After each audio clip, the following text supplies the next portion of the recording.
Léa était une jeune femme brillante et déterminée. Elle avait grandi dans un monde où la logique et la raison primaient sur la foi. Ses parents, tous deux scientifiques, lui avaient toujours appris à croire en ce qu'elle pouvait voir, toucher et prouver. Pour elle, Dieu n'était qu'un concept inventé par ceux qui avaient besoin de réconfort face aux incertitudes de la vie. Malgré son scepticisme, Léa menait une vie apparemment parfaite. Elle avait un excellent emploi, une belle maison et de nombreux amis. Mais au fond d'elle, il y avait un vide qu'elle ne parvenait pas à combler. Quelque chose lui manquait, sans qu'elle ne puisse l'expliquer. Un jour, tout bascula. Un accident de voiture viole la laissa entre la vie et la mort. Dans cet état entre conscience et inconscience, elle eut une expérience troublante. Elle se vit flotter au-dessus de son corps, observant les médecins tenter de la réanimer.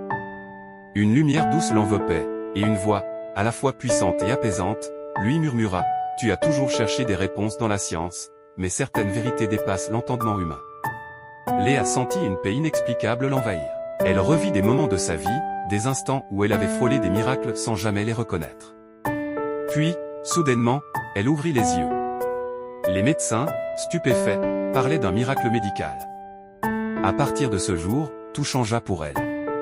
Elle se mit à prier, à chercher la présence de ce Dieu qu'elle avait ignoré toute sa vie. Peu à peu, elle comprit que la foi n'était pas une opposition à la raison, mais un complément. Elle réalisa que sans Dieu, ses réussites, sa force et même sa survie n'auraient pas été possibles. Son cœur s'emplit d'une paix nouvelle, et elle trouva enfin ce qu'elle avait cherché toute sa vie, un sens, une vérité plus grande que tout ce qu'elle pouvait expliquer. Et c'est ainsi que Léa, la femme qui ne croyait en rien, devint celle qui croyait en tout. Étincelle.